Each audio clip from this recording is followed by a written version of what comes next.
मन मंदिरा गजर भक्तीचा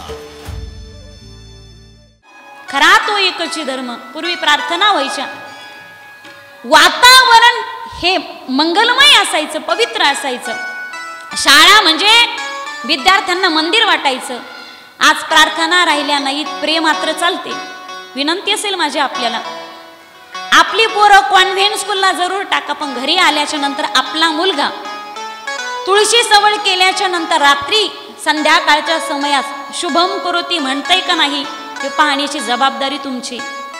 सकाळी उठता क्षणी त्याला कारागृह वसती लक्ष्मी शिकवा, रात्री झोपताना त्याला कृष्णाई वासुदेवाय शिकवा। आपल्याकडे स्वाध्याय परिवार भरपूर आहे, तुम्हाला त्रिकाल संध्या येत असेल, भले तुमची मुलं इंग्रजी शाळेमध्ये टाका, पण त्यांना त्रिकाल संध्या शिकवा। त्यांना साधे साधे श्लोक त्यांना शिकवा, दिवे लावण्याचे, देवाजवळ नमस्कार करण्याचे, हे साधे साधे संस्कार आपले। हिरण्यकश्यपूची शाळा देव मानायचं नाही, धर्म मानायचं नाही, काही नाही। हिरण्यकश्यपू गेले 3 दिवस झाले आमचं जेवण बाहेरच आहे। पहिल्या दिवशी आमच्या सूर्यजीजांच्या घरी जेवण होतं, त्यानंतर काल ताटे भाऊंकडे जेवण होतं, आमच्या मुक्ताताईंचं आमंत्रण होतं, आणि त्यानंतर आज सुभाष भाऊंच्या घरी जेवण होतं। आणि प्रत्येक घरी ॲटम हे वेगवेगळे असतात, मग मला पुन्हा पुन्हा वाटतं आपल्या गावात फार सुगरणी आहेत। तुमच्या नशिबाला भेटल्यात, आमच्या नशिबात नाही ना सुगरणपणा, आमचा तेवढा कथा कीर्तनापुरताच आहे। सुगरिणी आणि उदारिणी, प्रत्येक ठिकाणी पदार्थ वेगवेगळा होता, आता सांगायला काय हरकत नाही। पहिल्या दिवशी खीर होती, दुसऱ्या दिवशी भरलेल्या वांग्याची भाजी होती, आणि आज हारातल्या बट्ट्या होत्या। आता आणखी काय सांगावं, मला इथंच आणून द्याव्या लागतील तुम्हाला, तुम्ही एवढ्या आतुरतेने एवढ्या उत्कंठेने ऐकतात। हा सुगरणी ह्या दुर्लभ असतात, सुगरणही पाहिजे ती उदारही पाहिजे। खेड्यामध्ये तेवढी अन्नपूर्णा मातेची कृपा असते, खेड्यातल्या बाईने पाण्याला जरी फोडणी दिली ना, ती भाजी असेल ती अमृतासारखी गोड लागते। आणि जी पोरगी पाकशास्त्राचं पुस्तक पाहून स्वयंपाक करायला शिकली, चमचाभर तेल, चमचाभर मोहरी, चमचाभर जिरे, चमचाभर हिंग, 4 कढीपत्त्याची पाने, कुठे गेली बरं? तोपर्यंत वारं येतं, पान पलटतं, तोपर्यंत इकडं फोडणीचा धुराळा। तसली भाजी खाताना नाही गोमूत्राची आठवण आली मगच बोला। सुगरण खरं तर मिळणं, आणि सुगरण हा गुणधर्म, सुगरण हा गुण हा दुर्लभ आहे, तो सगळ्यांनाच नाही, सगळ्यावरतीच अन्नपूर्णेची कृपा नसते। काया धुनी सुंदर स्वयंपाक केला, स्वतःच्या हाताने जेवणाचं ताट वाढलं, आणि एक एक पदार्थ आग्रह करून ठेवू लागली, तुम्हाला थोडीशी पोळी ठेवू का? भाजी बरी तर झाली ना, आणखी थोडंसं चालेल का? जेवण झाल्याच्या नंतर तो शयन करू लागला, ही पडत गेली, त्याचे पाय चुकू लागली। का हो, तुम्ही आज फार थकलात, तुम्ही तपश्चर्येसाठी गेलतात, पण तुम्ही लगेच परत आलात, मला कारण समजलं नाही, काय घडलंय का आज? म्हणे काय नाही घडलं। अहो नाही, मला माहिती आहे, तुम्ही गेलात पण लगेच परत आलात, तुम्ही येणार नाहीत तसे, नक्की काहीतरी घडलं असावं। तो म्हणे अगं, मी तपश्चर्या करत असताना कोणीतरी माझ्या शत्रूचं नाव घेत होते, 2 पक्षी। म्हणे शत्रूचं काय म्हणतोय? काय नाही, नारायण नारायण। तिला एवढा आनंद झाला, अरे द्वेषाने का होईना पण माझ्या पतीच्या मुखामध्ये नारायणाचं नाव आलं। तिला वाटलं आता हीच योग्य वेळ आहे, याच्या मुखातून आपल्याला हवं तेवढ्या वेळा नारायणाचं नाव घेता, त्याच्या मुखातून घेता येईल।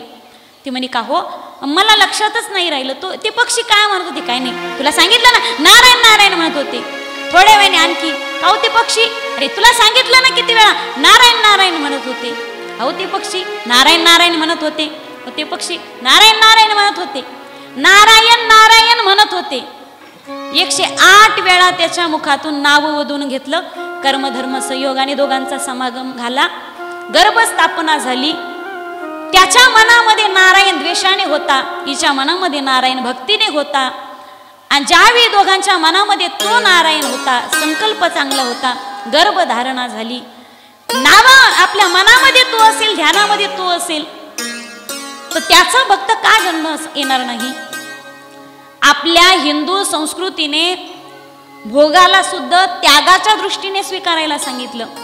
येथे प्रत्येक गोष्टी संस्कार सांगितले, प्रत्येक गोष्टी संस्कार सांगितले.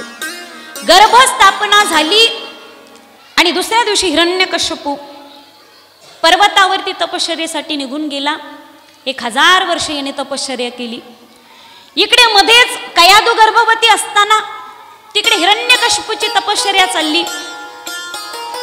इंद्राला भय वाटू लागलं की याच्या तपश्चर्येने जर देवतांना त्रास झाला, त्यापेक्षा मग याच्या पत्नीला जर पळवलं तर कदाचित तिचं पातिव्रत्य जर कमी झालं तर याचं तप सुद्धा कमी होऊ शकतं.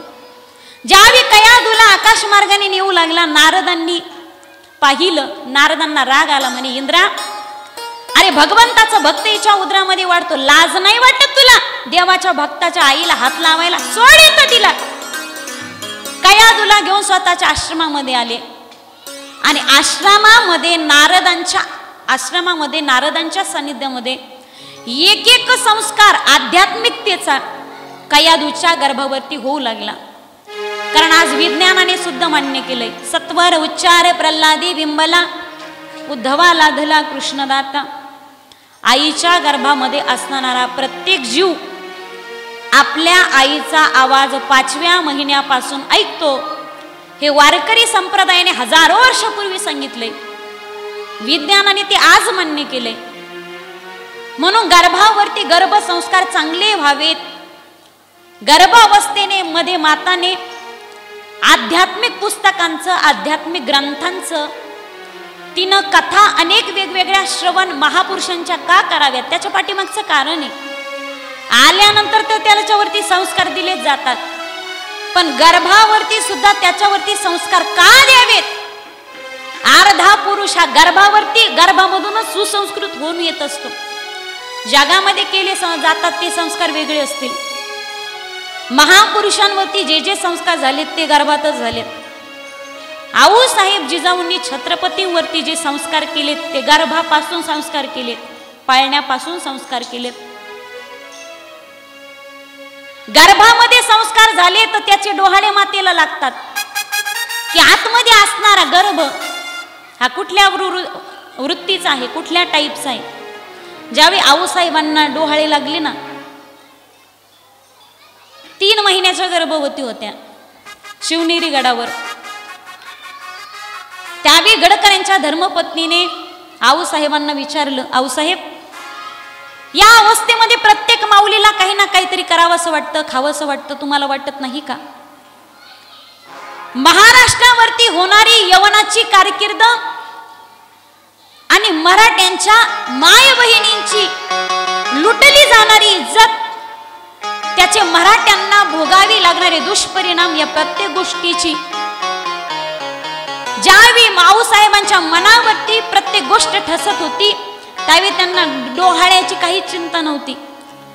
तरी लक्ष्मीबाई ज्यावेळी डोहाळे विचारतात त्यावेळी जिजाऊ आऊसाहेबांचे डोहाळे, लक्ष्मीबाई, आम्हाच खाण्यापिण्याचे डोहाळे नाही तो. मग आऊसाहेब तुमचे डोहाळे काय आहेत? मला काय डोहाळे लागलेत विचारतात म्हणून सांगू. मला आवडतं घोड्यावरती मांड ठोकावी, मला आवडतं लढाईचा पोशाख अंगावर घालावा.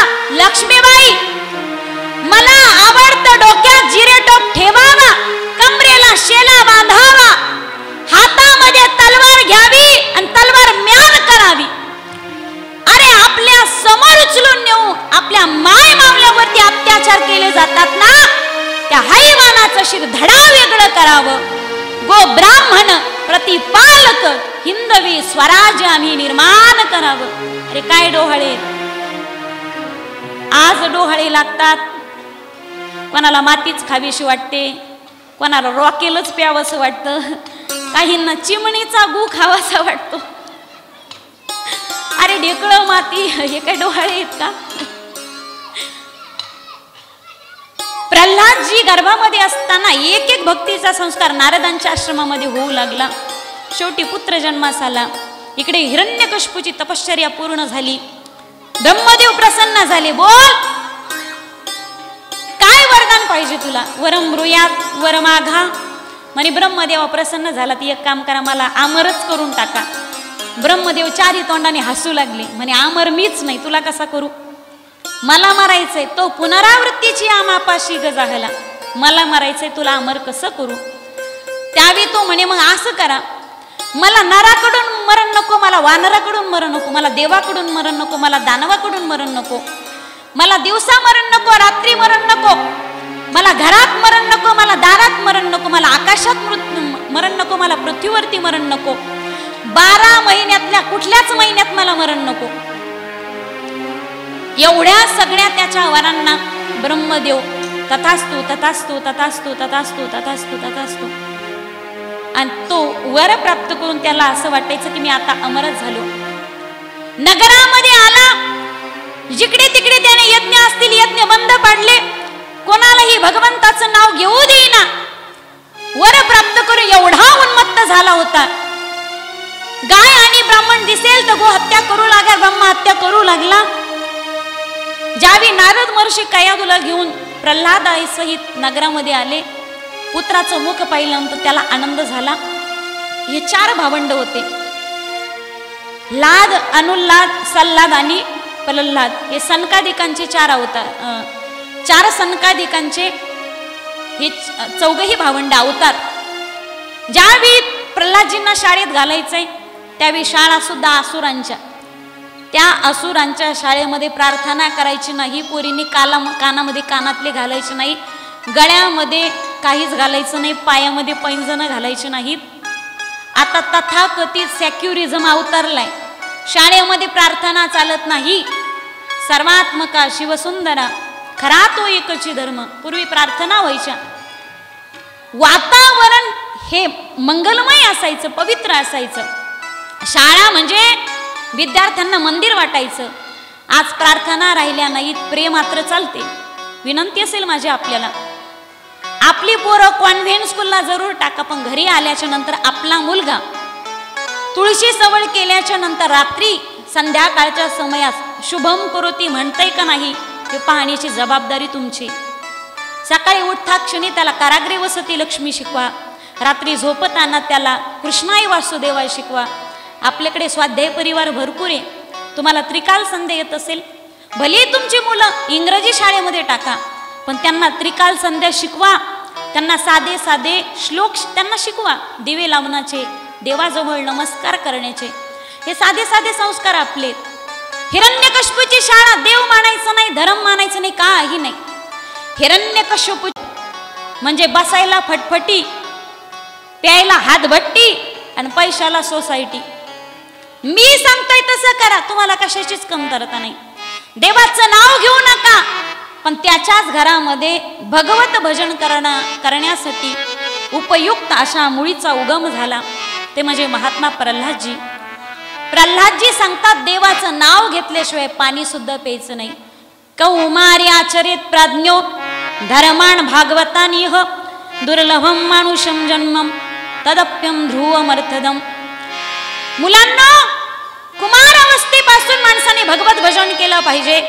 अरे देवाचं नाव घेतल्याशिवाय माणसाने पाणी सुद्धा पिऊ नये. मधली सुट्टी झाली की प्रल्हादजींनी पोरांना सांगायचं, पोरा हो, अरे सकाळचा सूर्य उगवतो पुन्हा मावळतोय, कोणाची सत्ता आहे? पोरं म्हणायचे कोणाची सत्ता आहे प्रल्हादजी? प्रल्हादजी म्हणायचे आपल्या गुरुजींना आल्यावर विचारा. गुरुजींना पोरं विचारायचे, गुरुजी अहो सकाळचा सूर्य उगवतोय, मध्यान्नाला येतोय, पुन्हा मावळतोय, हे जग दिसतंय, ही सृष्टी दिसते, हे झाडं दिसतात, हे वाढतात आपोआप, ही कोणाची सत्ता आहे? सांगा ना गुरुजी. गुरुजींचं उत्तर असायचं, आउट ऑफ सिलेबस, आम्हाला याचा पगार मिळत नाही, आम्ही हे सांगणार नाही. प्रल्हादजींकडे यावं. कोणाची सत्ता प्रल्हादजी? अरे ते देवाची सत्ता आहे, म्हणून त्याचं नाव घेतलं पाहिजे. प्रल्हादजी झाडाची फांदी तोडायचे, पोरा हो, एकदा तोडलं की पुन्हा जोडता येत नाही, म्हणून कोणाला तोडू नये, कोणाला लुटू नये, कोणाला मारू नये.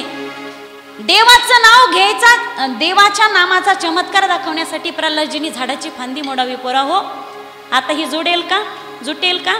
पोरं म्हणायचे नाही, मी जोडून दाखवू. आणि प्रल्हादजींनी म्हणावं श्रीमन्नारायण, श्रीमन्नारायण म्हणायचं, ते झाड पुन्हा, ती फांदी पुन्हा जोडली जायची. पोरांनी झाडाच्या फांद्या तोडायचे, पानं तोडायचे आणि म्हणायचं नारायण नारायण एक एक पान तोडायचं, नारायण नारायण म्हटले की ते जोडलं जायचं. पोरांना चमत्कार वाटायचा. एवढा आनंद वाटू लागला की सगळ्यांनी भजन करायला सुरुवात केली. सगळे भजन करू लागले. गुरुजी आले. अरे अरे हा कसला प्रकार चाललाय. गुरुजीचा स्पर्श पोराला झाला. गुरुजी नाचू लागले, भजन करू लागले. तेवढ्यामध्ये हिरण्यकश्यप आला. आपले पोरं कसे काय शिक्षण शिकत आहेत हे पाहण्यासाठी. अरे गुरुजी सोबत तर सगळेच नाचू लागलेत, शत्रूचं भजन करतेत. थांबवा म्हणे, लाज नाही वाटत तुम्हाला? माझा पगार खातात, शत्रूचं नाव शिकवतात म्हणे. हे सगळं प्रल्हादानेच केलंय. प्रल्हादाने सगळे पोरं बिघडवलेत. प्रल्हादाला म्हणले, अरे तुझ्या चुलत्याचा वध करणारा येतो, आपला शत्रू येतो, त्याचं नाव घेऊ नको. पिताश्री तो कोणाचा शत्रू नाही, कोणाचा मित्र नाही, तो सगळ्याचा आत्मा आहे. प्रल्हादावरती अनेक प्रयोग केले, 11 प्रयोग केले त्याला मारण्यासाठी. त्याला समुद्रात ढकलून दिलं, त्याला उकळत्या तेलाच्या कढाईत टाकलं, त्याला कडेलोट केली, त्याला माजलेल्या हत्तीच्या पायात सोडलं, त्याला विषारी सर्पांमध्ये टाकून दिलं. तरी सुद्धा प्रत्येक गोष्टीतून त्याला स्वतःची सुटका करता आली. अरे देव राखे तया मारील कोण, न मोडे काटता, न मोडे काटा हिंडता वण. देव तारी त्याला कोण मारी. शेवटी राग आला, क्रोधाग्नी भडकला. म्हणे ज्याचं नामस्मरण तू एवढं करतोस तो तुझा परमात्मा आहे तरी कुठे. चराचरामध्ये तो व्याप्त आहे, प्रत्येक कणाकणामध्ये तो व्याप्त आहे. विचारलं, या मंदिरातल्या खांबात दिसतोय का? तो या खांबात दिसतोय. म्हटले हो, या प्रत्येक खांबामध्ये त्याचं वास्तव्य आहे. तुलसीदासजींनी त्याचं वर्णन केले. राम कथा तो कितनो ने लिखी, तुलसी जैसी मर्याद कहा. रूसी बसे प्रति कंबन में, काढ़न को भक्त प्रहलाद कहा. रूसी बसे प्रति कंबन में, काढ़न को भक्त प्रहलाद कहा. रूसी बसे प्रति कंबन में, काढ़न को भक्त प्रहलाद कहा.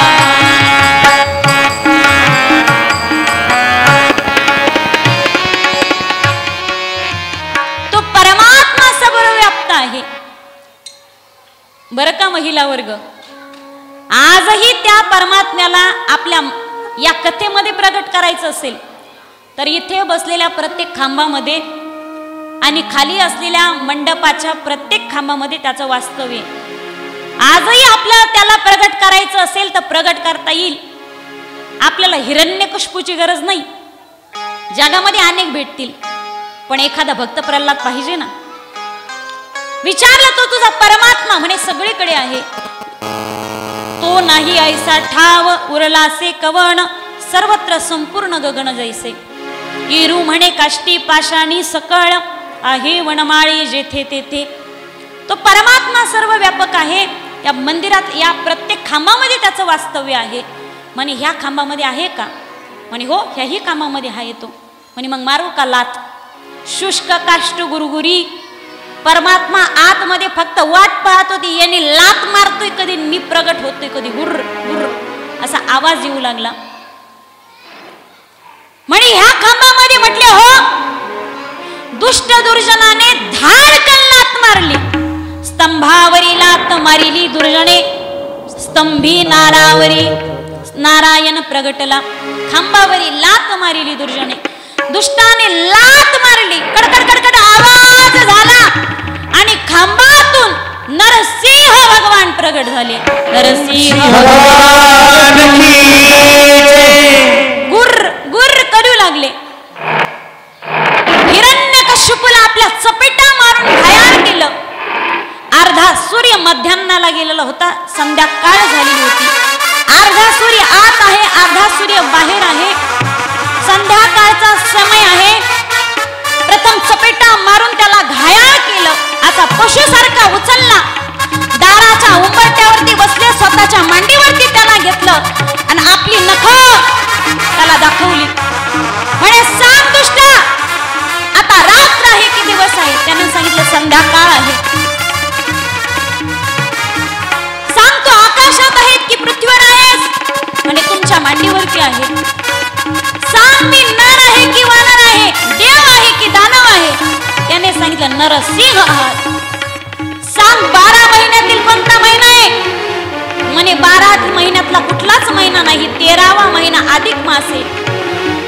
म्हणे माझे नख शस्त्र आहेत की अस्त्र आहेत? म्हणे शस्त्रही नाही अस्त्रही नाही. सजीव आहेत की निर्जीव आहेत? म्हणे सजीवही नाही निर्जीवही नाही. निर्जीव म्हणावी तर नख वाढतात कशी, आणि सजीव म्हणावी तर तुटल्यानंतर रक्त येत नाही. सजीव नाहीत निर्जीव नाहीत. माझ्या भक्ताला छळतोस.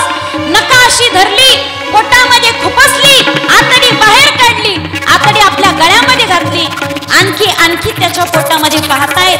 अरे हे तेच पोट आहे का ज्या पोटातून माझा भक्त प्रल्हाद जन्माला आला? असा एखादा रत्न या पोटामध्ये आहे का? कुठे तो हिरण्यकशिपू? कुठे तो हिरण्यकशिपू?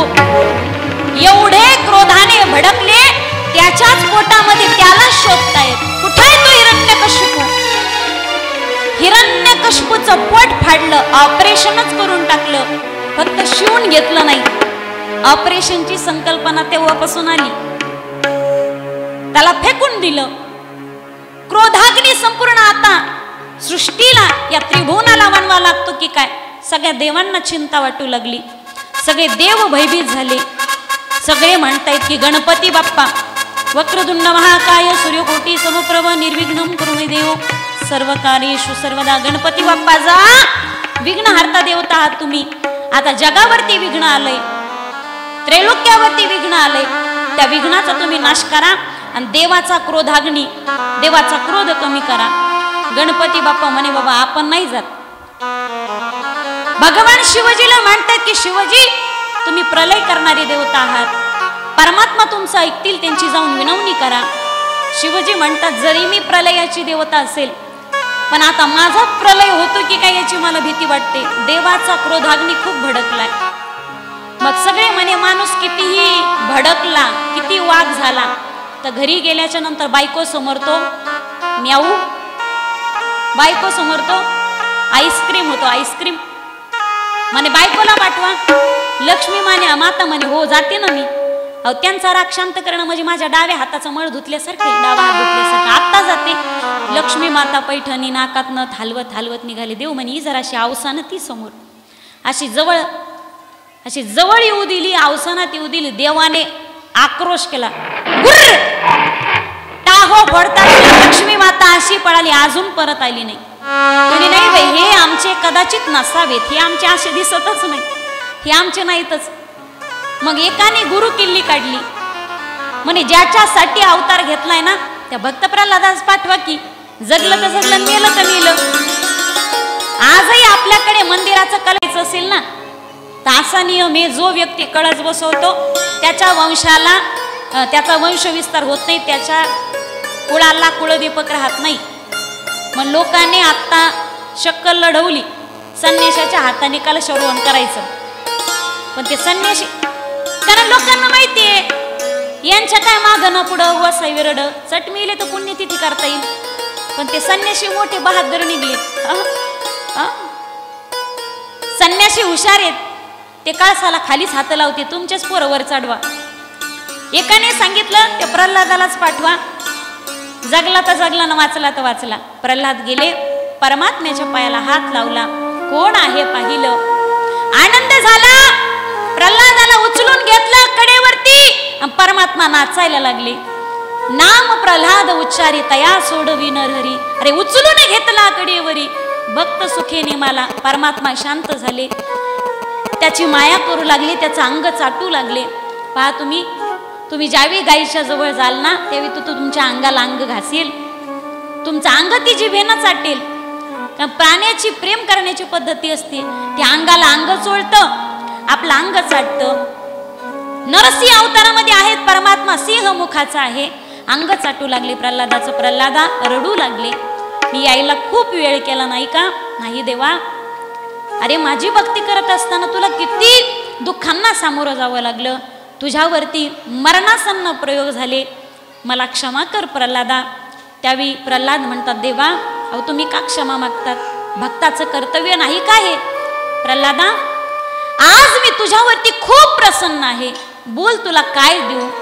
त्यावेळी प्रल्हादजी म्हणतात देवा भक्तीच्या मोबदल्यामध्ये जो भक्त देवाकडे काहीतरी मागत असेल ना, तो भक्त नाही, तो वाणिज्य करणारा, सवयवनिक भागवतातला शब्द आहे, वाणिज्य करणारा तो व्यापारी असेल. देवा मला काही नको. पण जीवनामध्ये प्रत्येक पुत्राची इच्छा असते आपण असं जीवन जगावं, आपल्या बापाला 4 लोकांमध्ये मान खाली घालण्याची वेळ येऊ नये. पण देवा माझ्या कुळामध्ये मी एवढा कुलद्रोही पुत्र जन्मास आलो की माझ्या बापाला माझ्यासाठी मारावं लागलं, माझ्या बापाला दुर्गती प्राप्त झाली. नाही प्रल्हादा, वरती बघ, तुझा बाप विमानामध्ये बसून चालला, एवढंच काय, तुझ्या 42 पिढ्यांचा मी उद्धार केलाय, एवढंच काय प्रल्हाद, तुला शब्द देतो मी, इथून पुढे तुझ्या वंशामध्ये कुळामध्ये जेवढे राजे जन्माला येतील मी स्वतः कधी त्यांची हत्या करणार नाही, त्यांचा वध करणार नाही, मी त्यांना मारणार नाही. प्रल्हादा काही मागून घे माझ्याकडे, मला तुला काहीतरी द्यायची इच्छा आहे. भक्त प्रल्हाद सांगतात की देवा द्यायचं असेल तर एकच द्या. जशी सामान्य व्यक्तीची आणि विषयी लोकाची विषयामध्ये प्रीती जडलेली असते, तशी माझी तुझ्या चरणांच्या ठिकाणी प्रीती जडलेली हो. या पलीकडे देवा मला तुझ्याकडे काहीच मागायचं नाही. भक्त प्रल्हादाचा देवाने उद्धार, हिरण्यकशिपूचा उद्धार केला आणि आपल्या भक्त प्रल्हादासाठी परमात्मा एका खांबातून प्रगट झाले आणि काय प्रल्हादावरती भगवंताने कृपा केली. ही भक्त प्रल्हादाची कथा जो अंतःकरणापासून श्रवण करतो त्याच्या मनामध्ये भक्ती उत्पन्न झालेली असते. प्रल्हादाने आपल्या सर्व पिढ्यांचा उद्धार करून घेतला, आपल्या पित्याचा सुद्धा उद्धार झाला. खरं तर कुळामध्ये पुत्र जन्मासच येऊ नये, देवाकडे एवढंच मागणं मागा. एक काम कर देवा,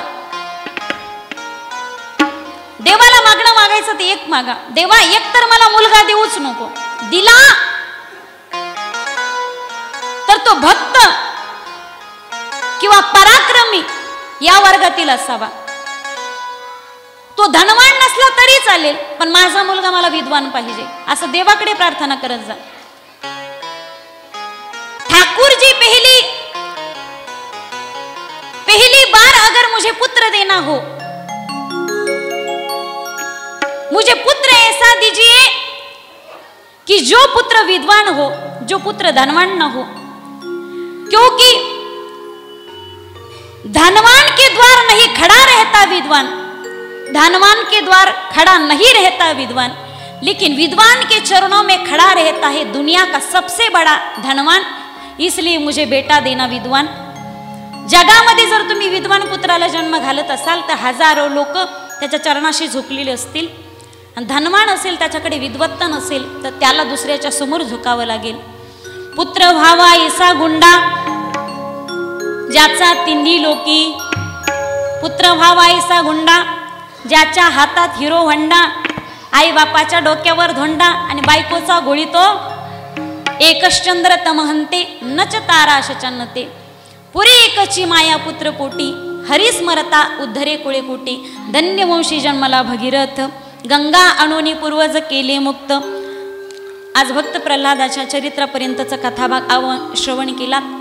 उद्याच्या कथाभागामध्ये आपण गजेंद्र आख्यान, त्यानंतर वामन अवताराची कथा, ईश कथा आणि ईशानू कथा, त्यामध्ये सूर्यवंश आणि कथेच्या शेवटी चंद्रवंशाचं वर्णन करून आपण कृष्ण जन्म उत्सव साजरा करणार आहोत.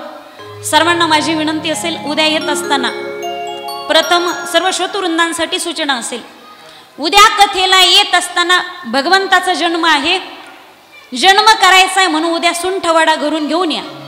सुंठवडा आणा, तुम्हाला आणता आले आपापल्या परीने चॉकलेट, गोळ्या, बिस्किट, फळं, चॉकलेट, बिस्किट, गोळ्या, फळं यापैकी काय आणायचे असेल ते आणा. उद्या जन्माला येत असताना सगळ्यांनी पिवळे वस्त्र घालून यायचे. भगवंताचा पिवळा रंग अत्यंत आवडता आहे. पिवळा पितांबर गगनी झळकला, गरुडावरी बैसोनी माझा कैवारी आला. भगवंताचा पिवळा अत्यंत रंग आवडता आहे. सगळ्यांनी उद्या येत असताना पिवळे वस्त्र घालायचे. जिकडे तिकडे उद्या सगळं पिवळंच पिवळं दिसलं पाहिजे. सगळे पिवळे वस्त्र घालून या, नटून थटून मेकअप करून या, अगदी मेकअप करून या. 3 तास आपल्याला कथेचा आस्वाद घ्यायचा, अगदी उत्स्फूर्त आणि टवटवीत चेहऱ्याने, टवटवीत वातावरणामध्ये. सगळ्यांनी दाग दागिने, अलंकार, सगळे सुगंधी द्रव्ये, काय मेकअप करून यायचं असेल तो करून या. सगळ्यांनी घरून येत असताना मिठाई तुम्हाला काय आणायची असेल आणा, बाकीची इथं पुरवल्या जाईल. त्यानंतर आपल्याला बाळ पाहायला येत असताना बाळ रिकाम्या हाताने पाहायचं नसतं. त्याला कपडे, त्याला दागिने, मनगट्याला मणी, कानातल्या बाळ्या, पायात पैंजणं, हातामध्ये दंडोळ्या, हातामध्ये मनगट्या वगैरे काय असेल ते काय आणायचं ते आणा. आता सोन्याला लागली आग, प्रत्येकीनं गळ्यातले 5-5 मणी जरी बाळकृष्णाला दिले, नवरा विचारणार आहे का तुम्हाला कमी झालेत गळ्यातले मणी? आम्हाला तेही चालतात. तुम्हाला काय द्यायचं असेल ते सगळं आणा. आणि विशेष तुमच्यासाठी सूचना झाल्याच्या नंतर सगळ्यांना उद्या भक्तीचा आनंद घेण्यासाठी मी सूचना देईल सप्ताह कमिटीला. आपण परतुरून दांडिया मागून घेऊ, टिपऱ्या, आवताच्या दांड्या नाही, टिपऱ्या मागून घेऊ. इथं सगळ्यांनी, सुना असतील, लेकी असतील, सासवा असतील, सगळ्यांनी उद्या कृष्ण जन्मोत्सवाचा आनंद घ्यायचा. आपण नंदोत्सव साजरा करणार आहोत. सगळ्यांनी इथं दांडिया, गरबा, त्या सगळ्या गवळणींच्या जल्लोषामध्ये सगळ्यांनी सामील व्हायचं. उद्या आपल्या सगळ्यांना गवळणी बनायचंय, आपल्या सगळ्यांना गोकुळवासी बनायचंय. आपल्याला दैठणेकर राहायचं नाही, दैठणकर राहायचं नाही.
मन मंदिरा गजर भक्तीचा.